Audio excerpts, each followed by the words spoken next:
Hello everyone, this is your friend CSGD Siluja welcoming you all on our YouTube channel. क्या हाल चाल है बच्चे आप सबके? उम्मीद करता हूँ सब अच्छे होंगे। तो आज बच्चे हम लोग अपने कंपनी लॉ के chapter number 2 that is incorporation की कुछ इंपॉर्टेंट केस स्टडीज़ इस पर्टिकुलर वीडियो में डिस्कस करेंगे। इस सीरीज़ में अगर इससे पहले की मैं बात करूँ तो ऑलरेडी मैं ऑडिट चैप्टर की 2 वीडियोस अपलोड कर चुका हूँ, जिसमें हम लोगों ने ऑडिट चैप्टर के 2 वीडियोस में हम लोगों ने बहुत सारी केस स्टडीज़ डिस्कस की थी जो ऑडिट चैप्टर से रिलेटेड थी। आज उसी तरीके से हम लोग इनकॉर्पोरेशन चैप्टर की कुछ इंपॉर्टेंट केस स्टडीज़ डिस्कस करेंगे। आपको मैं बता दूं कि जो केस स्टडीज़ आज हम डिस्कस करने जा रहे हैं ये आपके IPCC CA intermediate new syllabus के मॉड्यूल से ली गई हैं। उनमें जो केस स्टडीज़ दी हुई हैं मैं उनको एक्सप्लेन कर रहा हूँ आपको, और साथ ही साथ मैं आपको इन एडिशन ये बताऊंगा कि किस तरीके से आपको ये केस स्टडीज़ अटेम्प्ट करनी है, क्योंकि एग्जाम में बेसिकली जितने भी क्वेश्चंस आपके एग्जाम में आने वाले हैं वो केस स्टडीज़ पे ज़्यादा डिपेंडेंट होंगे in terms of company law. तो केस स्टडी से क्वेश्चन में अगर आपको आंसर आता होगा तो फुल फ्लेज्ड आपको किस तरीके से एक्सप्लेन करना है, ये मेरा मेन पर्पस है इन वीडियोस को बनाने का। आने वाला May attempt to June attempt for chartered accountancy students as well as cost accountancy student. These videos are highly important for company secretary students also. ये केस स्टडीज के क्वेश्चन बच्चे सारे प्रोफेशनल कोर्सेज के लिए बिल्कुल सेम ही हैं, तो उस तरीके से इसको स्टडी करिएगा। तो आइए स्टार्ट करते हैं आज के पर्टिकुलर वीडियो को। और इस पर्टिकुलर केस स्टडी वाले आज की वीडियो में हम लोग टोटल 7 क्वेश्चंस डिस्कस करेंगे इनकॉर्पोरेशन चैप्टर से रिलेटेड। और नेक्स्ट वीडियो में जो मैं अगली वीडियो डालूंगा बाद में, उसमें इनकॉर्पोरेशन चैप्टर की ही कुछ रिमेनिंग केस स्टडीज और डिस्कस करूंगा। तो आइए स्टार्ट करते हैं आज की वीडियो को। तो सबसे पहले देखिए आपके सामने पहला क्वेश्चन दिया हुआ है, पहला केस दिया हुआ है, और उस केस को पढ़िएगा। देखिए क्या लिखा हुआ है। एक्स वाई लिमिटेड, कहते हैं कंपनी है X Y limited which has its registered office at Mumbai. कहते हैं उसका रजिस्टर्ड ऑफिस है मुंबई में in the state of Maharashtra. ठीक है, मुंबई इज अ सिटी और कैपिटल ऑफ महाराष्ट्र। फिर लिखा for better administrative conveniences the company wants to shift its registered office from Mumbai to Pune. और अब पहले कंपनी का रजिस्टर्ड ऑफिस था मुंबई में in the state of Maharashtra, और अब बेटर कन्वीनियंस के लिए, बेटर एडमिनिस्ट्रेटिव पर्पसेस के लिए कंपनी अपना रजिस्टर्ड ऑफिस शिफ्ट करना चाहती है फ्रॉम मुंबई टू पुणे। अब ध्यान से सुनिएगा, कहते हैं पहले था मुंबई में और अब वो शिफ्ट करना चाहती है पुणे में। ध्यान से समझिए, दोनों ही सिटीज़ जो हैं वो महाराष्ट्र का पार्ट है। इसका मतलब हम अगर ऐसे बोलें तो बोलेंगे स्टेट चेंज नहीं हो रही, एक ही स्टेट में सिटी चेंज हो रही है फ्रॉम मुंबई टू पुणे। लेकिन अगर हम बात करें ROC की, रजिस्ट्रार ऑफिस की, तो महाराष्ट्र एक ऐसा स्टेट है जहां पे 2 ROC हैं। एक मुंबई ROC भी है और एक पुणे ROC भी है। इसका मतलब सिर्फ एक ही स्टेट में सिटी चेंज नहीं हो रही, उस स्टेट में ROC भी चेंज हो रहा है। ROC मुंबई से कंपनी शिफ्ट होकर किसके अंडर में आने वाली है? ROC पुणे में। और यही लिखा हुआ है कि बेटर कन्वीनियंसेस के लिए company wants to shift its registered office from Mumbai to Pune within the state of Maharashtra, but from Mumbai ROC to Pune ROC। Now आपसे पूछा जा रहा है what formalities the company has to comply with under the provisions of the companies act 2013 for shifting its registered office as stated above. अगर compliances की बात करूं तो अगर एक ही स्टेट में अगर हम बात करते हैं, अगर सिटी चेंज हो रही होती है, टाउन चेंज हो रहा होता है, विलेज चेंज हो रहा होता है, तो ऐसा जनरली देखा जाता है कि ROC चेंज नहीं होता।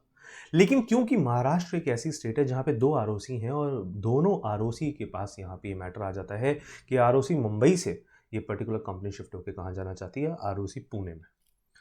अगर नॉर्मल सिटी चेंज हो रही होती तो SR से काम चल जाता, स्पेशल रेजोल्यूशन से काम चल जाता, बट क्योंकि ROC भी चेंज हो रहा है इस वजह से RD की अप्रूवल, रीजनल डायरेक्टर की अप्रूवल भी यहाँ पे जरूरी होगी। ध्यान रखिएगा, SR की requirement with in the state, अगर कोई भी सिटी चेंज हो रही है तो ध्यान रखिए SR पास होना है। लेकिन अगर ROC चेंज हो रहा है तो बीच में RD भी आ जाएगा और RD की भी अप्रूवल लगेगी। अच्छा, एक चीज और ध्यान रखिएगा, मेरा क्वेश्चन ये है कि सर क्या मेमोरेंडम ऑफ एसोसिएशन में ऑल्टरेशन होगी ऑफ नेम क्लॉज? सबसे पहला क्लॉज होता है नेम क्लॉज। अगर हम नेम क्लॉज ऑल्टरेशन होगी क्या प्लेस क्लॉज की, मतलब सिचुएशन क्लॉज क्या हमको चेंज करना पड़ेगा? तो ध्यान से समझिएगा, कहते हैं सिचुएशन में अगर हम बात करें कि मेमोरेंडम ऑफ एसोसिएशन में प्लेस पे क्या लिखा होता है, तो प्लेस में तो सिर्फ स्टेट का नाम लिखा होता है, स्टेट ऑफ महाराष्ट्र। कभी भी आप किसी भी कंपनी का MOA चेक करेंगे तो MOA में सिटी का नाम नहीं लिखा होता, स्टेट का नाम लिखा होता है, स्टेट ऑफ महाराष्ट्र। अब देखा जाए तो स्टेट ऑफ महाराष्ट्र तो अभी भी रहने वाला है, क्योंकि ROC भले ही चेंज हो रहा है लेकिन स्टेट चेंज नहीं हो रही, तो इसको मेंशन करना होगा। उसी के अकॉर्डिंग देखिए आंसर किस तरीके से फ्रेम किया गया है। लिखा था companies act 2013 under section 13 provides for the process of altering the memorandum of company, लेकिन सिंस द लोकेशन और registered office clause in the memorandum only names the state in which its registered office is situated. कहते क्योंकि MOA में तो खाली registered office clause, situation clause में खाली state का नाम लिखा होता है, and a change in address from Mumbai to Pune does not result in the alteration of the memorandum. और just because of the reason कि हमारे ऑफिस का एड्रेस मुंबई से पुणे शिफ्ट हो रहा है, इसका मतलब कि हमारा एमओए भी चेंज होगा। कहते नहीं, क्योंकि एमओए इसलिए चेंज नहीं हो रहा क्योंकि स्टेट का नाम तो वही रहने वाला है, and hence the provision of section 13 and it's sub section do not apply in this case. इस वजह से हम लोग को सेक्शन 13 की प्रोविजन यहाँ पे कवर नहीं करने। फिर कवर करना क्या है सर? कहते हैं section 12 sub section 5 states that which deals with the registered office of a company, the, ध्यान से लिखिएगा, the change in registered office from one town और city to another in the same state must be approved by a special resolution of the company। कहते हैं अगर with in the same state आप city change कर रहे हैं तो SR से काम चल जाएगा, लेकिन लेकिन लेकिन further registered office is shifted from one ROC to another. लेकिन हमारे केस में सिर्फ सिटी चेंज नहीं हो रही, हमारा केस तो ऐसा केस है जहां पे आरओसी भी चेंज हो रहा है। इसी वजह से therefore company will have to seek approval of regional director also. तो दो तरीके की यहाँ पे रिक्वायरमेंट होंगी, एक एसआर की, एक रीजनल डायरेक्टर की। इस रीजनल डायरेक्टर के लिए फॉर्म आता है form INC 23, from INC 23, INC 23 file करना होगा टू RD, और वहाँ पे फिर हमको RD से अप्रूवल मिलेगी। ठीक है, तो उम्मीद करता हूँ बच्चे आपको ये पॉइंट बिल्कुल 100% तरीके से क्लियर हुआ। एसआर होगा तो एसआर MGT 14 में भी जाएगा, ध्यान रखिएगा MGT 14 भी फाइल होगा। उम्मीद करता हूँ बच्चे क्लियर है। पहला क्वेश्चन आपका क्लियर है। फॉर्म लिखेंगे तो बहुत अच्छी बात है, तभी मैंने लिखवा दिया, नहीं लिखेंगे तो भी चलेगा। वैसे फॉर्म लिख दीजिएगा अगर याद रहता है तो बहुत ही अच्छी बात है। फॉर्म MGT 14 एसआर के लिए पास होता है, और अगर हम बात करते हैं RD के अप्रूवल की तो यहाँ पे INC 23 फाइल होगा। चलो नेक्स्ट क्वेश्चन पे आते हैं। ठीक है, नेक्स्ट क्वेश्चन देखते हैं। नेक्स्ट क्वेश्चन क्या कहते हैं? नेक्स्ट क्वेश्चन एक केस स्टडी के फॉर्म में क्वेश्चन नहीं है, बट बहुत इंपॉर्टेंट क्वेश्चन है regarding doctrine of indoor management and doctrine of constructive notice. कहते हैं देखिए क्या लिखा है, the persons not being member. कह रहे हैं एक पर्टिकुलर पर्सन है लेकिन वो कंपनी का मेंबर नहीं है, मतलब वो कंपनी का शेयर होल्डर नहीं है। Dealing with the company are always protected by the doctrine of indoor management. कहते हैं जितने भी आउटसाइडर्स होते हैं जब वो कंपनी के साथ किसी भी तरीके की डीलिंग करते हैं तो वो डॉक्ट्राइन ऑफ इंडोर मैनेजमेंट में कवर होते हैं। कहते हैं ये डॉक्ट्राइन ऑफ इंडोर मैनेजमेंट है क्या, और इसके अलावा आपसे पूछा गया है इस स्टेटमेंट को एक तो एक्सप्लेन करिए। मतलब ये पहले नंबर पे आपसे पूछना चाहते हैं कि डॉक्ट्राइन ऑफ इंडोर मैनेजमेंट के बारे में बताइए, और सेकेंडली ये बताना चाहते हैं also explain when doctrine of constructive notice will apply. और ये कुछ और केसेस आपसे मांग रहे हैं, ऐसी सिचुएशन आपसे पूछ रहे हैं जहाँ पे आप इंडोर मैनेजमेंट नहीं बल्कि doctrine of constructive notice apply करेंगे। दोनों को साथ में पढ़ेंगे। आइए स्टार्ट करते हैं। कहते हैं जब कोई आउटसाइडर लाइक कोई सप्लायर, एग्जाम्पल लेकर चलते हैं, कोई कंपनी का क्लाइंट जब कंपनी के साथ जुड़ता है, जब कोई सप्लायर कोई क्लाइंट कंपनी के साथ जुड़ता है, जैसे अगर हम एक कंपनी के साथ बिजनेस करना चाहते हैं, तो जब हम बिजनेस करने की बात करते हैं तो ध्यान से सुनिएगा, जब हम किसी कंपनी के साथ जुड़ते हैं तो हम उसके पब्लिक डॉक्यूमेंट्स को चेक करते हैं। पब्लिक डॉक्यूमेंट्स ना जब हम किसी भी पर्टिकुलर कंपनी के साथ जुड़ते हैं तो MCA ministry of corporate affairs की वेबसाइट पे आप जाएंगे तो वहाँ पे एक ऑप्शन होता है पब्लिक इंस्पेक्शन का। आप 100 रुपये की फ़ीस पे करिए, LLP के केस में 50 रुपये, कंपनी के केस में 100 रुपये। आप 100 रुपये की फ़ीस पे करिए, एक कंपनी का पब्लिक इंस्पेक्शन करिए, आपको वहाँ पे पब्लिक डॉक्यूमेंट्स की अवेलेबिलिटी हो जाती है।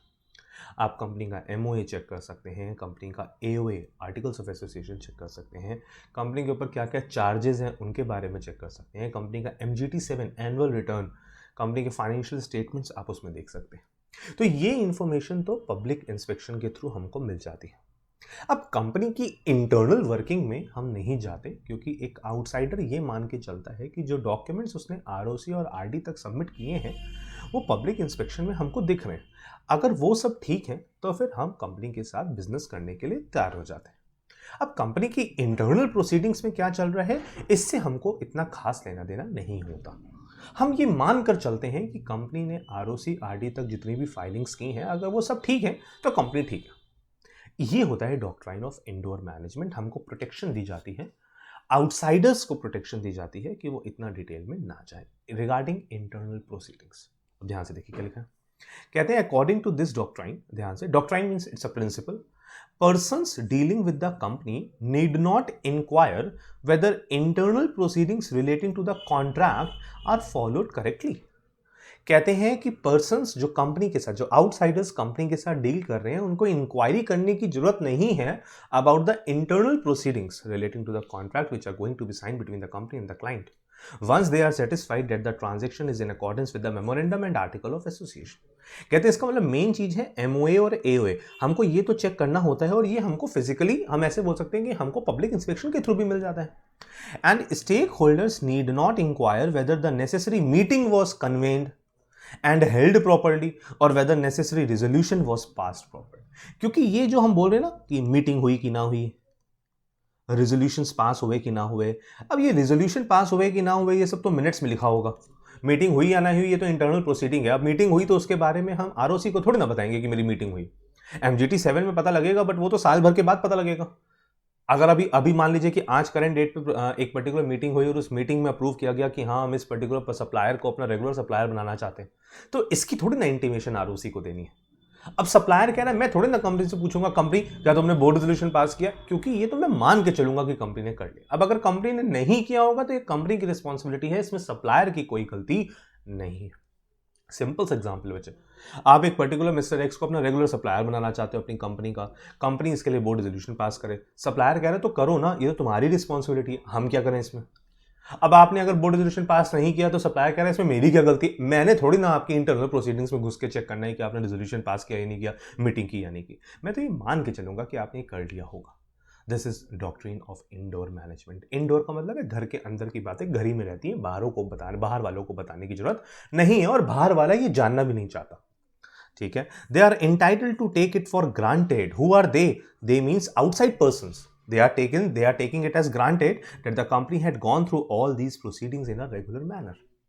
ठीक है, कहते हैं the doctrine helps to protect external members from the company and states that the people are entitled to presume that internal proceedings are as per documents submitted with the registrar of companies. और जो ये documents हैं जो submit किए जा रहे हैं with ROC, ये सारे public inspection के through आपको मिल जाएंगे।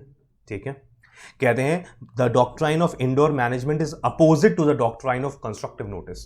अपोजिट का मतलब अब क्या होगा, अभी मैंने एक्सप्लेन नहीं किया, फिर भी आपको सोचना होगा कि इसका अपोजिट क्या हो सकता है। इसका अपोजिट मतलब मान लीजिए कि कोई आउटसाइडर है और वो कंपनी के साथ कॉन्ट्रैक्ट करता है और वो कंपनी का एमओए एओए भी नहीं देखता और वो कॉन्ट्रैक्ट कर लेता है, बाद में उसको पता लगता है कि एमओए में तो ऐसा मना किया गया था।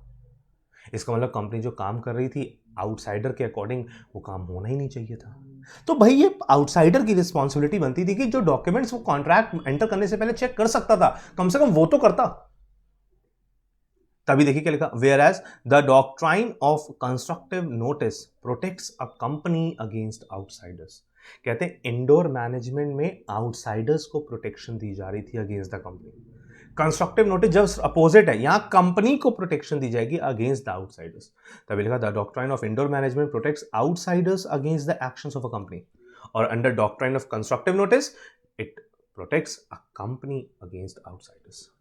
ठीक है, कहते हैं the doctrine is also a safeguard against the possibility of abusing the doctrine of constructive notice. अब जरा एक्सेप्शनल केसेस देखिएगा, ध्यान से सुनिएगा। कहते हैं exceptions to doctrine of indoor management. Exception का मतलब है कि इन केसेस में इंडोर मैनेजमेंट का बेनिफिट आपको नहीं मिलेगा। इंडोर मैनेजमेंट का बेनिफिट आपको नहीं मिलेगा मतलब डॉक्ट्राइन ऑफ कंस्ट्रक्टिव नोटिस लग जाएगी, क्योंकि अगर डॉक्ट्राइन ऑफ इंडोर मैनेजमेंट का आपको बेनिफिट मिल रहा है तो कंस्ट्रक्टिव नोटिस नहीं लग रही, और अगर इंडोर मैनेजमेंट का आपको बेनिफिट नहीं मिल रहा तो बट ऑब्वियस ही बात है कि कंस्ट्रक्टिव नोटिस लग रही है। तो पहला पॉइंट आ जाता है, ध्यान से देखिए, नॉलेज ऑफ इर्रेगुलरिटी। ध्यान से देखिए क्या लिखा है, in case an outsider has actual knowledge of irregularity within the company. कह रहे हैं आउटसाइडर को पता था कि ऑर्गेनाइजेशन में कुछ इर्रेगुलरिटीज हैं, the benefit under the rule of indoor management would know longer be available. अब इस सिचुएशन में आपको डॉक्ट्रिन ऑफ इंडोर मैनेजमेंट का कोई बेनिफिट नहीं मिलने वाला, क्योंकि जब आपको पता ही था कि ऑर्गेनाइजेशन में ऐसा इर्रेगुलरिटीज है फिर भी आपने कॉन्ट्रैक्ट में एंटर किया, दिस मींस कि आप इर्रेगुलरिटीज को जानते हुए भी उनके साथ कॉन्ट्रैक्ट करना चाहते थे। अब आपको डॉक्ट्रिन ऑफ इंडोर मैनेजमेंट का कोई बेनिफिट नहीं मिलेगा।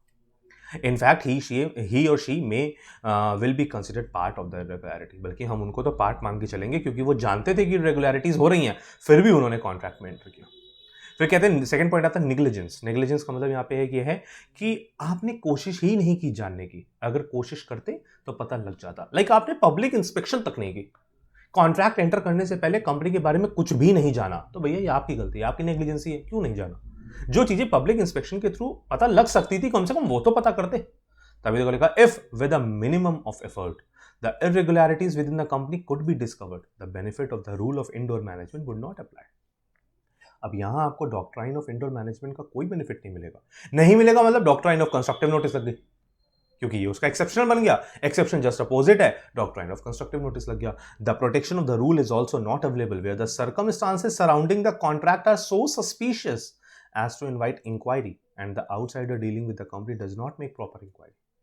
कहते हैं साफ सर्कमस्टांसेस, सिचुएशन ऐसी थी कि एक पर्टिकुलर पर्सन को नॉर्मल इंक्वायरी करवानी चाहिए थी कॉन्ट्रैक्ट एंटर करने से पहले, लेकिन उसने फिर भी नहीं करवाई, शक होते हुए भी इंक्वायरी नहीं करवाई और कॉन्ट्रैक्ट में एंटर कर गया। तो इसका मतलब पर्सन खुद चाहता था कंपनी के साथ कॉन्ट्रैक्ट करना और उसने पता ही लगाने की कोशिश नहीं की कि कंपनी में क्या चल रहा है। अगर हल्का सा भी थोड़ा सा भी वो स्टेप लेता तो उसको पता लग जाता, लेकिन उसने नेग्लिजेंसी दिखाई। ठीक है, फिर लास्ट में कहते हैं फॉर्जरी हम लोग कोई फ्रॉडुलेंट एक्टिविटी हो रही है और कह रहे the rule does not apply where a person relies upon a document that turns out to be forged. एक ऐसे डॉक्यूमेंट की बेसिस पे एग्रीमेंट हो रहा है, कॉन्ट्रैक्ट हो रहा है जो डॉक्यूमेंट ही फॉर्ज्ड है, तो फिर उस सिचुएशन में इस पर्टिकुलर डॉक्ट्रिन का बेनिफिट नहीं मिलेगा, since nothing can validate forgery, क्योंकि हम फ्रॉडुलेंट एक्टिविटी को तो बिल्कुल भी सही मान ही नहीं सकते। A company can never be held bound for forgeries committed by its officer. अगर कंपनी के डायरेक्टर्स ने कोई गलती की है तो उसके लिए कंपनी लायबल नहीं होगी, हाँ ऑफिसर्स लायबल होंगे। ऑल्दो अगर कोई आउटसाइडर के साथ कोई फॉर्जरी करता है अगर कंपनी का ऑफिसर, तो उस पर्टिकुलर पर्सन के पास राइट है कि वो कंपनी के बिहाफ पे उसके ऑफिसर से रिकवरी करवा सकता है, लेकिन कंपनी इसके लिए लायबल नहीं है, उसके ऑफिसर्स लायबल है, क्योंकि फॉर्जरी कंपनी नहीं कर रही है बल्कि उसके ऑफिसर्स कर रहे हैं। ठीक है, तो ये एक बहुत इंपॉर्टेंट क्वेश्चन है जो आपके एग्जाम्स में बहुत बार पूछा जाता है, although it is not in the form of case study but it is equally important. ठीक है, नेक्स्ट केस पे आते हैं। अब आते हैं नेक्स्ट केस पे। नेक्स्ट केस पे बात करते हैं, ध्यान से देखिए क्या लिखा हुआ है। क्या लिखा है कि स्कूल है अल्फा स्कूल। कहते हैं alpha school started imparting education on 1 April 2010 with the sole objective of providing education to children of weaker society either free of cost or at a very nominal fee depending upon the financial condition of their parents। कहते हैं एक alpha school है और alpha school ने अपनी education देना start किया from 1 अप्रैल 2010 और उनका मेन ऑब्जेक्टिव ये था कि वो वीकर सोसाइटी, जो सोसाइटी के वीकर सेक्शंस हैं जिनके पास पैसा नहीं है, या तो उनको फ्री ऑफ कॉस्ट पढ़ाई एजुकेशन प्रोवाइड करवाएंगे, या अगर पैसा लेंगे भी तो बहुत नॉमिनल फीस उनसे चार्ज करेंगे। ठीक है, कहते हैं हाउएवर ये प्रथा स्टार्ट हुई कब से? 1 अप्रैल 2010 से। मतलब ये जो स्कूल है 1 अप्रैल 2010 से अपना ये पर्टिकुलर ऑब्जेक्टिव के लिए उन्होंने स्कूल सेटअप किया। However on 30th March 2018, around 10 साल के बाद, it came to the knowledge of the central government that the said school was operating by violating the object of its objective clause, due to which it was granted the status of a Section 8 company under Companies Act 2013। Section 8 company 1956 में Section 25 companies बोली जाती थी। ये ऐसी companies होती हैं जो non profit organisation के फॉर्म में वर्क करती हैं। इनका मेन ऑब्जेक्टिव प्रॉफिट अर्न करना होता ही नहीं है। इनको लाइसेंस दिया जाता है अंडर Section 8। कह रहे हैं लेकिन 30 मार्च 2018 को सेंट्रल गवर्नमेंट को ऐसा इंटीमेट किया गया, या सेंट्रल गवर्नमेंट की नॉलेज में ये बात आई कि जो ये स्कूल अल्फा स्कूल चल रहा था, जो सेक्शन 8 कंपनी थी, जो सेक्शन 8 के फॉर्म में सोसाइटल ऑब्जेक्टिव्स के लिए बनाई गई थी, वो अपने ऑब्जेक्टिव क्लॉज का वायलेशन कर रहे हैं। और वो एज सच वो जिस पर्टिकुलर पर्पस के लिए स्कूल सेटअप किया गया था और जिस पर्टिकुलर पर्पस के लिए उनको सेक्शन 8 का लाइसेंस दिया गया था, वो उनका वायलेशंस कर रही है। ठीक है, now describe what powers can be exercise by central government against the alpha school in such a case. अब अगर सेंट्रल गवर्नमेंट को पता लगता है ऐसा, तो सेक्शन 8 कंपनी के अगेंस्ट, मतलब अल्फा स्कूल के अगेंस्ट सेंट्रल गवर्नमेंट क्या एक्शन है, आइए देखते हैं क्या लिखा है। कहते सबसे पहले तो मैं आपको एक्सप्लेन कर रहा हूँ कि सेक्शन 8 कंपनी क्या है। कहते section 8 company section 8 of the companies act 2013 deals with the formation of companies, ध्यान से, which are formed to promote the charitable objectives of commerce, art, science, education, sports etcetera. और हम लोग भी यहाँ पे आ रहे हैं एजुकेशन में, हमारा जो मैटर है वो किस में आ रहा है? एजुकेशन में। कह रहे हैं ऐसी कंपनीज जिनको बनाया ही इस वजह से गया है कि वो चैरिटेबल ऑब्जेक्टिव्स को प्रमोट करे। Such company intends to apply its profit in promoting its object. और ऐसी कंपनीज अपना कमाया हुआ प्रॉफिट डिविडेंड के तौर पे अपने मेंबर्स को नहीं बांटती, बल्कि अपना कमाया हुआ प्रॉफिट अपने ही ऑब्जेक्टिव्स को अचीव, और ज्यादा ऑब्जेक्टिव को अचीव करने के लिए इन्वेस्ट कर देती है। ठीक है, now section 8 companies are registered by registrar only when a licence is issued by the central government to them. और ये मैंने आपको अभी बताया कि सेक्शन 8 कंपनी जो बनती हैं वो आरओसी के पास रजिस्टर ही तब होती हैं जब सेंट्रल गवर्नमेंट से उनको लाइसेंस मिल जाता है। Since alpha school was a section 8 company and it had started violating the object of its objective clause, hence in such a situation the following powers can be exercised by the central government। और यहाँ पे जो central government की बात हो रही है, यहाँ पे central government means regional director. ये जितनी भी बात जो हम लोग सेक्शन 8 पढ़ने जा रहे हैं ना, ये सेक्शन 8 का क्लॉज सबसेक्शन 6 है। सेक्शन 8 सबसेक्शन 6 में ये पावर्स ग्रांट की गई। आइए देखते हैं ये पावर्स क्या क्या हैं। तो देखिए क्या लिखा है। क्या लिखा था, सेंट्रल गवर्नमेंट में by order revoke the licence of the company. अगर आरडी चाहे तो वो यहाँ पे सेक्शन 8 कंपनी जो अल्फा स्कूल का लाइसेंस है वो उसको कैंसिल कर सकती है। रिवोक मीन्स क्या कर सकती है, कैंसिल कर सकती है। कब करेगी कैंसिल, कहते हैं सबसेक्शन 6 कहता है कि central government by order may revoke the licence of the company where the company contravenes any of the requirement or the condition of this section subject to which a license is issued।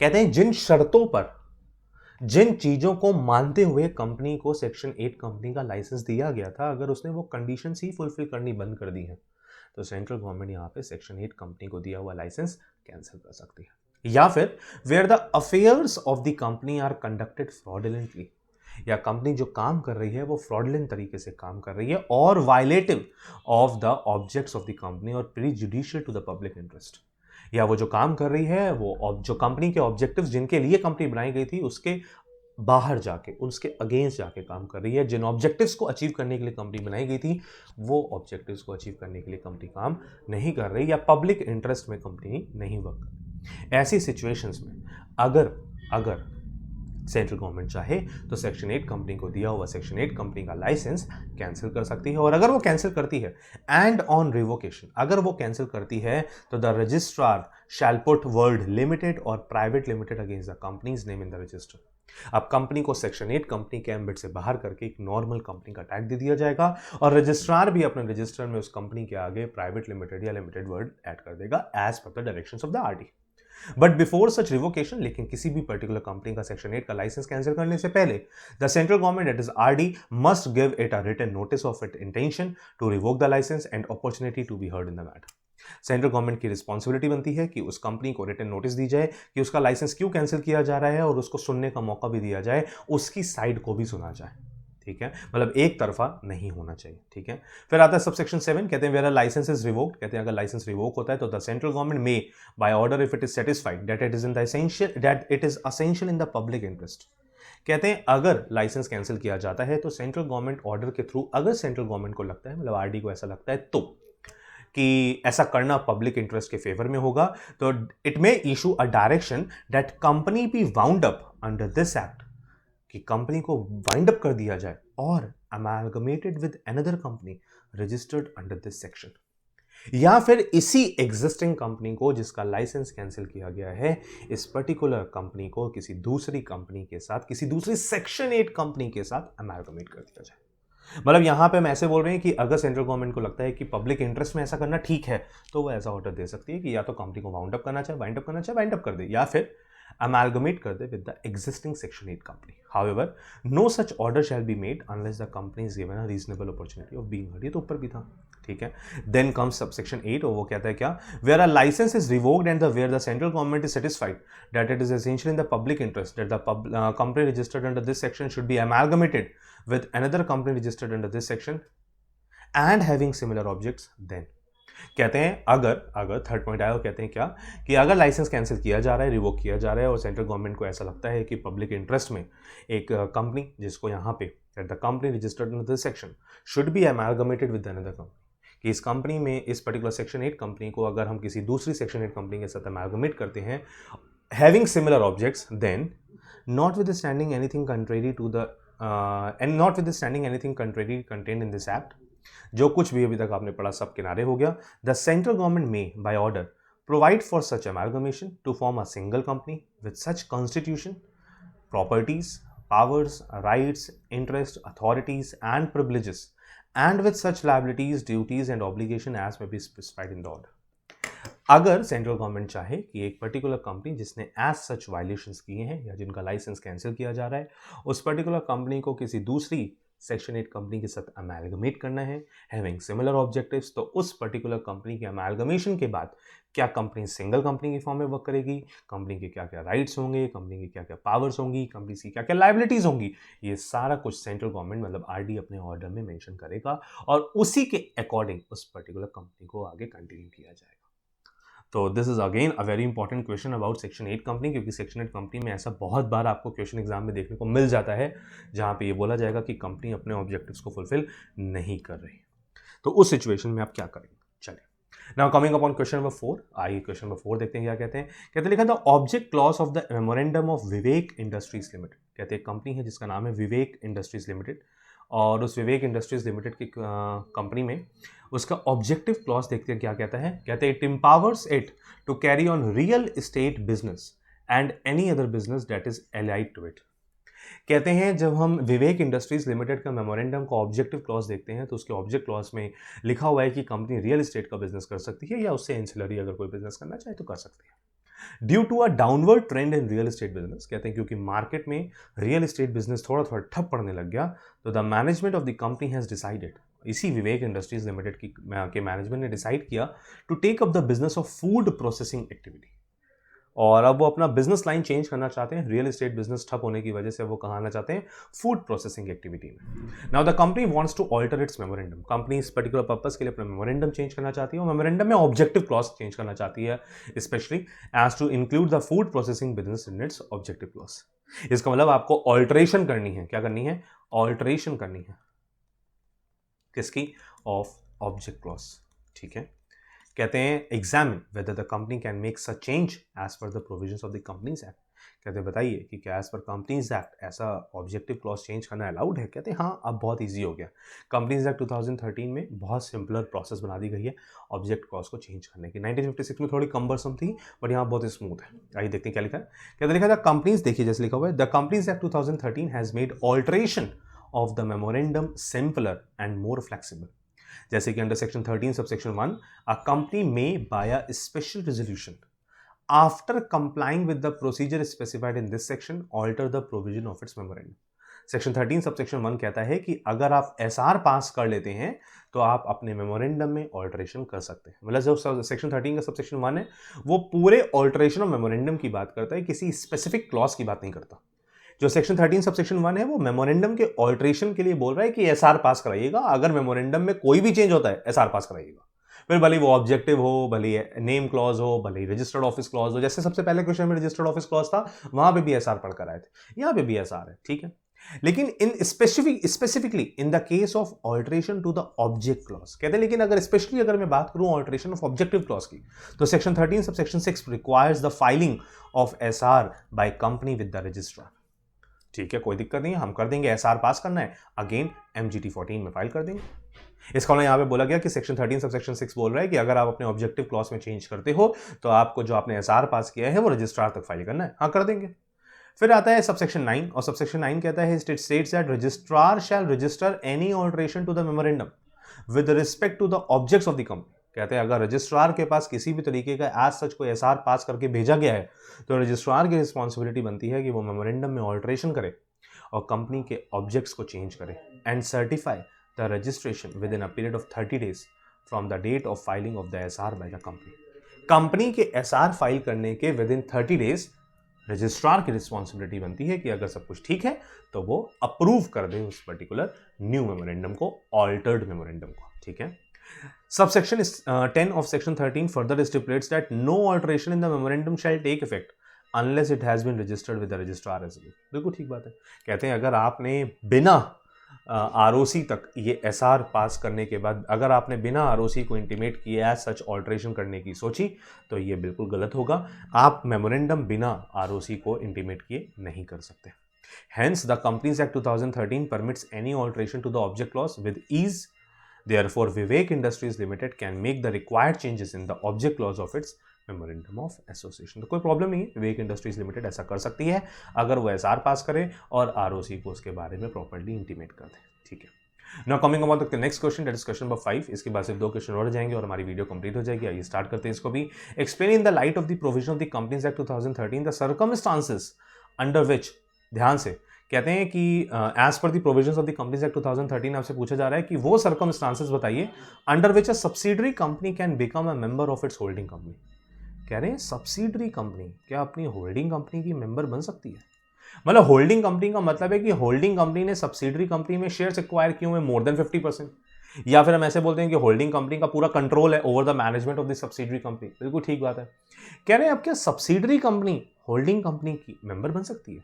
क्या subsidiary company holding company में पैसा लगा सकती है, shares acquire कर सकती है? ये क्वेश्चन पूछा गया। अगर ऐसा है तो ऐसे कौन कौन से सर्कमस्टांसेस हैं? अब ध्यान से, जैसे मान लीजिए कि एक एच लिमिटेड है और एच लिमिटेड ने 60% शेयर्स एक्वायर किए हुए हैं ऑफ एच लिमिटेड, ठीक है, बिल्कुल कोई दिक्कत नहीं है, और इस वजह से एच लिमिटेड जो है वो होल्डिंग है ऑफ सब्सिडरी एस लिमिटेड, बिल्कुल ठीक बात है। अब क्वेश्चन मेरा ये है कि क्या एस लिमिटेड शेयर्स एक्वायर कर सकती है ऑफ एच लिमिटेड? अच्छा, आइए देखते हैं क्या लिखा है। कहते हैं according with the provision of section 19, important mark करिएगा, of the companies act 2013, a subsidiary company cannot either by itself or through its nominees hold any share in its holding company। कहते हैं सेक्शन 19 तो clear cut क्या कह रहा है कि एक सब्सिडरी कंपनी अपने आप और ना ही अपने नॉमिनी के थ्रू अपने होल्डिंग कंपनी में शेयर्स एक्वायर नहीं कर सकती। a subsidiary company cannot either by itself, ना ही खुद ना ही अपने नॉमिनी के थ्रू होल्डिंग कंपनी में शेयर्स एक्वायर नहीं कर सकती। And no holding company shall allot और transfer its share to any subsidiary companies. और होल्डिंग कंपनी की भी ये रिस्पॉन्सिबिलिटी बनती है कि वो भी ना ही अपनी सब्सिडरी कंपनी को कोई शेयर्स अलॉट करे, ना ही अपनी सब्सिडरी कंपनी के नाम पे कोई शेयर्स ट्रांसफर करे। कुल मिला के ये बोला गया कि ना सब्सिडरी कंपनी होल्डिंग कंपनी में शेयर्स एक्वायर करे, ना होल्डिंग कंपनी सब्सिडरी कंपनी के नाम पे कोई शेयर ट्रांसफर करे, ना उसको अलॉट करे, ठीक है। लेकिन एनी सच अलॉटमेंट और transfer of shares in a company to its subsidiary is void. कहते हैं अगर एज सच कोई अलॉटमेंट या कोई ट्रांसफर होता है in the name of the subsidiary company by the holding company तो वो वॉइड कहलाया जाएगा, ठीक है। The section however does not apply where. कहते हैं लेकिन ये सेक्शन में जो आपने प्रोविजन अभी पढ़ा ये इन सिचुएशंस में अप्लाई नहीं होता। मतलब इन सिचुएशंस में हम पढ़ेंगे कि सब्सिडरी भी होल्डिंग की मेंबर हो सकती है। हाउ? कह रहे the subsidiary company holds shares in its holding company as the legal representative of a deceased member of the holding company. कह रहे हैं अगर होल्डिंग कंपनी का कोई मेंबर जिसकी डेथ हो जाती है और उसने अपना लीगल रिप्रेजेंटेटिव सब्सिडरी कंपनी को बनाया हुआ है तो पॉसिबल है। इसका मतलब ये बोला जा रहा है कि होल्डिंग कंपनी के डिसीज्ड मेंबर का लीगल रिप्रेजेंटेटिव अगर सब्सिडरी कंपनी को बना दिया जाए तो इट इज पॉसिबल, क्योंकि इसमें होल्डिंग कंपनी ने शेयर्स अलॉट नहीं किए, इसमें तो डिसीज्ड मेंबर का ट्रांसमिशन हुआ है, नॉट ट्रांसफर। ट्रांसफर ऊपर मना किया गया था, ट्रांसमिशन अलाउड हो गया। तभी यहां बोला the subsidiary company hold share in the holding company as the legal representative of a deceased member of the holding company, ठीक है। Second point, the subsidiary company hold such shares as a trustee. कह रहे subsidiary company ने holding company में shares acquire किए हुए हैं और शेयर्स होल्ड किए हुए हैं एज अ ट्रस्टी ओनली, अपने नाम से नहीं, सिर्फ ट्रस्ट की पोजीशन में, ठीक है।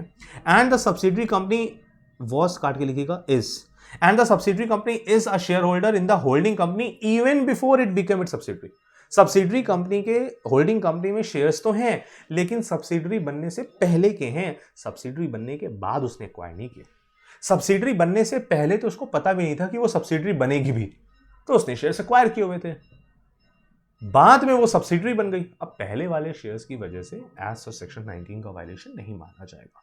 तो ये तीन सिचुएशंस ऐसी हैं जहां पे सब्सिडरी कंपनी अपनी होल्डिंग कंपनी में शेयर्स एक्वायर कर सकती है। लाइक पहले नंबर पे legal representative of the deceased member, दूसरे नंबर पे as a trustee, and on the third number share holder है, सब्सिडरी कंपनी शेयर होल्डर है even before the nature of this subsidiary holding relation, ठीक है। आगे बढ़ते बच्चे क्वेश्चन नंबर 6 पे आते हैं। क्वेश्चन नंबर 6 पे आते हैं और क्वेश्चन नंबर 6 देखो क्या कहता है। कहते हैं क्वेश्चन नंबर 6 पे आगे क्या लिखा है, explain the provisions of the companies act 2013 relating to service of documents on a company and the members of the company. कह रहे क्वेश्चन आपसे पूछा जा रहा है कि कंपनीज एक्ट 2013 से रिलेटेड उन प्रोविजंस को बताइए जो किससे रिलेट करते हैं, service of documents on a company and the members of the company. Document serve करने हैं ऑन अ कंपनी, मतलब अगर कोई कंपनी को डॉक्यूमेंट भेजना चाहता है तो कैसे डॉक्यूमेंट भेजें।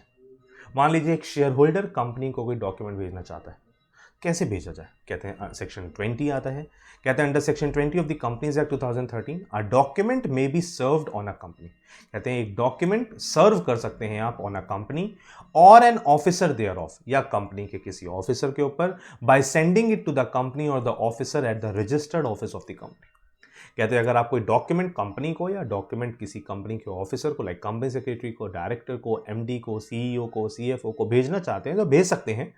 आप उस डॉक्यूमेंट को कहाँ भेजिए? To the registered office of the company.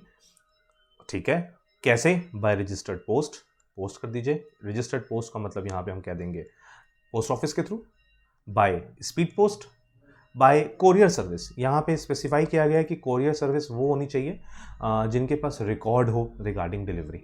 ठीक है, by leaving it at its registered office, या फिर आप खुद जाइए और रजिस्टर्ड ऑफिस पे जाके डॉक्यूमेंट दे दीजिए।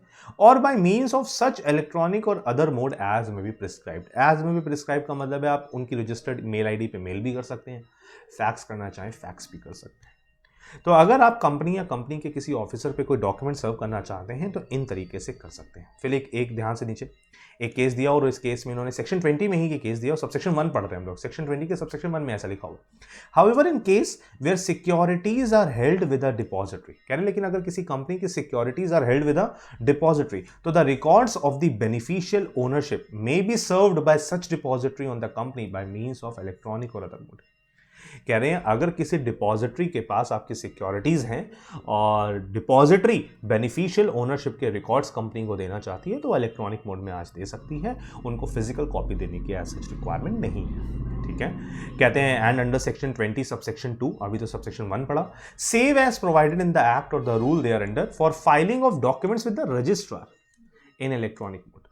कह रहे हैं अगर आपको कंपनी को कोई डॉक्यूमेंट रजिस्ट्रार तक पहुंचाना है, आरओसी तक, तो आज प्रेजेंट टाइम पे एमसीए में बहुत सारे इलेक्ट्रॉनिक फॉर्म्स हैं। अब जिन जिन पर्टिकुलर पर्पस के लिए एमसीए ने इलेक्ट्रॉनिक फॉर्म बनाए हुए हैं वो पर्पस के लिए तो आपको इलेक्ट्रॉनिक फॉर्म ही फाइल करना होगा। लाइक आज आप अगर कंपनी इनकॉर्पोरेट करना चाहते हैं तो स्पाइस प्लस फॉर्म में इलेक्ट्रॉनिकली ही कर सकते हैं, फिजिकल फॉर्म में डॉक्यूमेंट्स आरओसी तक नहीं भेज सकते। लेकिन जिन पर्टिकुलर पर्पसेस के लिए इलेक्ट्रॉनिक फॉर्म अवेलेबल नहीं है उनके लिए क्या किया जाए? या अगर आप आरओसी तक कोई डॉक्यूमेंट भेजना चाहते हो तो लिखा for filing of documents with the registrar in electronic mode, a document may be served on registrar or any member by sending it to him, और any member या किसी member को भेजना चाहते हैं तो भेज सकते हैं again by post, normal post, by registered post, by speed post, by courier, by delivering at his office or address और by such electronic और other mode as may be prescribed। तो सब कुछ ऊपर वाला ही है, सिर्फ चेंज क्या हुआ ऊपर अगर ध्यान से देखें तो सिर्फ by registered post और speed post लिखा था, normal post नहीं लिखा था। नॉर्मल पोस्ट का मतलब है कि वो लेटर बॉक्स होता है उसमें डाल दो, नॉर्मल पोस्ट। ठीक है, कोरियर सर्विस यहां पे भी उसी तरीके से होगी जिसका रिकॉर्ड हो। ठीक है, हाउएवर अ मेंबर में request for delivery of any document through a particular mode. अच्छा, एक ऑर्गेनाइजेशन का एक कंपनी का मेंबर है और वो पहले ही कंपनी को नोटिस दे चुका है कि भैया हमको अगर इंटीमेट करिएगा तो इसी फॉर्मेट में इंडिकेट करिएगा। लाइक मान लीजिए हम ऐसे बोलते हैं कि एक पर्टिकुलर पर्सन है और वो पर्टिकुलर पर्सन कह रहा है कि मेरे से ना ये मेल असेस नहीं होता, तो आप जितनी भी मीटिंग की नोटिस होती हैं ईजीएम जब भी होती है तो मेरे को फिजिकली मेरे रजिस्टर्ड ऑफिस में भेजिएगा, ये इलेक्ट्रॉनिक मोड में मेरे को ना भेजिएगा। कंपनी वैसे सबको नोटिस इलेक्ट्रॉनिक मोड में देती है, बट एक particular person who is of 85 years of age and वो कह रहा है कि मेरे पास से मेंटेन नहीं किया जाता ये इलेक्ट्रॉनिक मोड में, तो आप मेरे को फिजिकल कॉपी दीजिएगा, जो पैसा होगा मैं दे दूंगा। तो अब अगर मेंबर ने कंपनी से रिक्वेस्ट की है कि वो सारे डॉक्यूमेंट्स उनको एक पर्टिकुलर मोड में दिए जाए फॉर विच ही शैल पे सच फीस एज में be determined by the company in its AGM, तो फिर अगर उसने प्रॉपर फीस आपको दी हुई है तो कंपनी की रिस्पॉन्सिबिलिटी बनती है कि उस मेंबर तक वो पर्टिकुलर डॉक्यूमेंट्स उसी फॉर्मेट में भेजे जाए, उसी मोड में भेजे जाए। ठीक है, तो सबसेक्शन 1 बात कर रहा था कि अगर कंपनी को हमने डॉक्यूमेंट भेज दे तो कैसे भेजेंगे, और सबसेक्शन 2 बात कर रहा है कि अगर कंपनी ने मेंबर को या कंपनी ने आरओसी को रजिस्ट्रार तक कोई डॉक्यूमेंट भेजना है तो किस तरीके से वो कांटेक्ट कर सकते हैं। ठीक है, now coming upon the last question of this particular video, बिल्कुल लास्ट क्वेश्चन पे आते हैं और उसके बाद इस वीडियो को कंप्लीट करते हैं। कहते हैं एक पर्टिकुलर केस स्टडी आपके सामने अगेन दी हुई है और लिखा क्वेश्चन नंबर 7 में that Yadav dairy products private limited, एक कंपनी है Yadav dairy products private limited, एक प्राइवेट कंपनी है which has registered it's articles along with the memorandum at the time of registration of company in December 2019, और दिसंबर 2019 में वो company ने अपने articles और मेमोरेंडम को सबमिट किया रिगार्डिंग रजिस्ट्रेशन। ठीक है, now directors of the company are of the view that provisions of articles regarding forfeiture of shares should not be changed except by a resolution of 90% majority. और कह रहे हैं आज present time पे directors of the company are of the view कि company के directors इस particular footing पे बात कर रहे हैं कि आर्टिकल्स में ये मेंशन था कि जो फॉरफीचर ऑफ शेयर्स हैं उनके प्रोविजंस चेंज नहीं हो सकते जब तक रेजोल्यूशन में 90% मेजॉरिटी की अप्रूवल नहीं मिल जाए। जनरली जब हम ओआर की बात करते हैं तो 50% की अप्रूवल चाहिए होती है, एसआर की बात करते हैं तो 75% की अप्रूवल चाहिए। यहाँ बोल देते हैं हाफ से ज़्यादा, यहाँ बोल देते हैं 3/4 से ज़्यादा, ठीक है। लेकिन यहाँ पे लिखा हुआ है कि आपको अगर फॉरफीचर ऑफ शेयर्स के रिगार्डिंग कोई चेंज करना है तो 90% शेयर होल्डर्स की अप्रूवल चाहिए। मतलब 90% की बात हो गई यहाँ पे। डायरेक्टर्स कह रहे हैं आर्टिकल्स में ऐसा लिखा हुआ है, ठीक है। While as per Section 14 of the Companies Act 2013, articles may be changed by passing a special resolution only.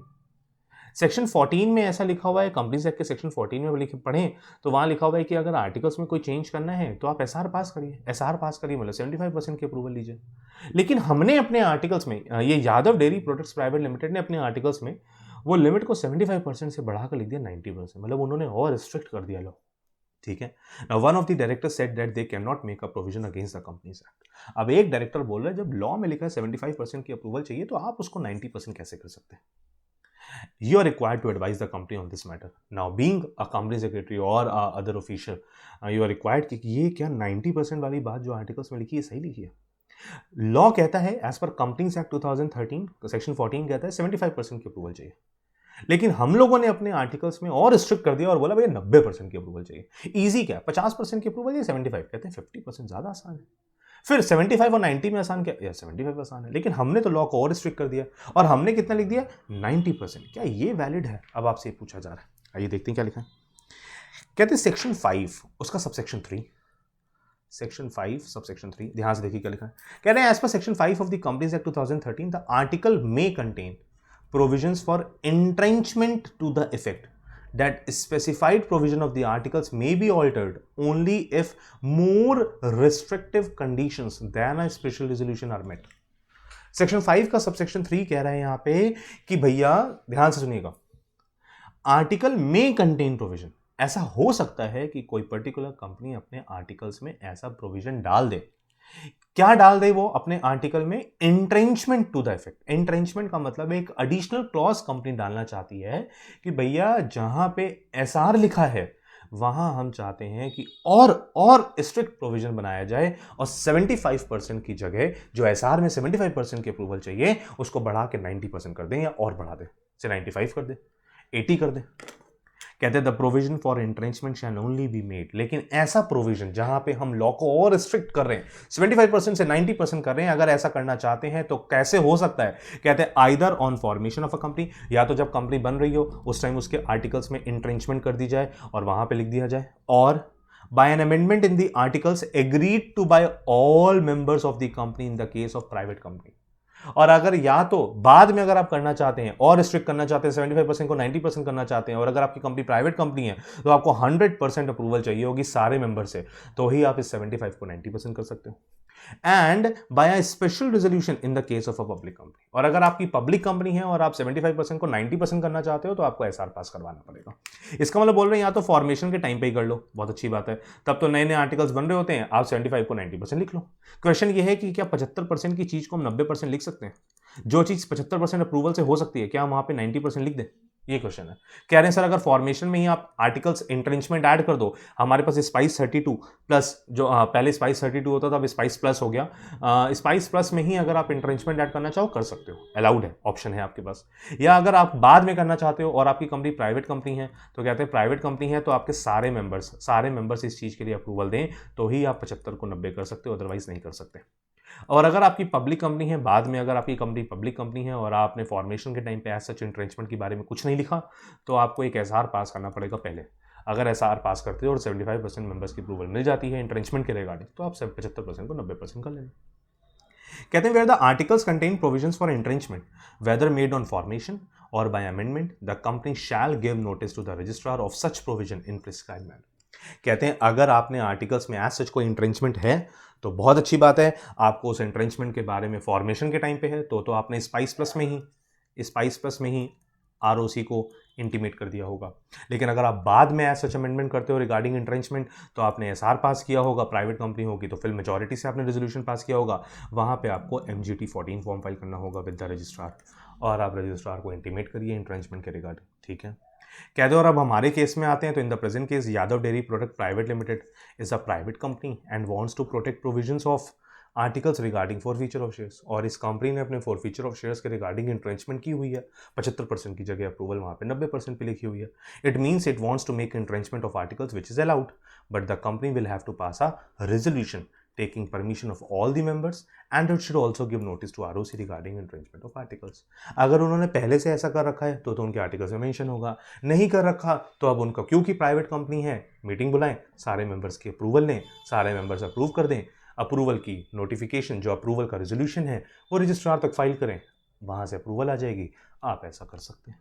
तो जो डायरेक्टर बोल रहा था कि हम ऐसा कर ही नहीं सकते, कर सकते. अच्छा, लेकिन अगर लॉ में लिखा है 75% और हम कह रहे हैं नहीं 60% पे अप्रूवल, लॉ में लिखा है SR पास करना है, हम लिख रहे हैं नहीं OR पास कर लेते हैं, क्या ये पॉसिबल है? ध्यान से समझिएगा, लॉ को हम और रिस्ट्रिक्ट बना सकते हैं लेकिन लॉ को हम लीनियंट नहीं कर सकते. हम उसको स्ट्रिक्ट कर सकते हैं लेकिन बच्चे लीनियंट नहीं कर सकते. ठीक है, तो that is all for this particular video. उम्मीद करता हूँ आपको ये सातों ही केसेस इनकॉर्पोरेशन के समझ में आए. ये सारे केसेस बच्चे आपको IPCC के मॉड्यूल में वैसे मिलेंगे, CA इंटरमीडिएट के मॉड्यूल में मिलेंगे, बट मैंने इसी पर्टिकुलर वीडियो के डिस्क्रिप्शन में इसका लिंक डाला हुआ है, आप वहाँ से भी ये डाउनलोड कर सकते हैं. तो that is all for this particular video. Enjoy your day, और नेक्स्ट वीडियो में हम लोग इनकॉर्पोरेशन के बाकी केस स्टडीज को भी डिस्कस करेंगे. Till then, goodbye, bye bye.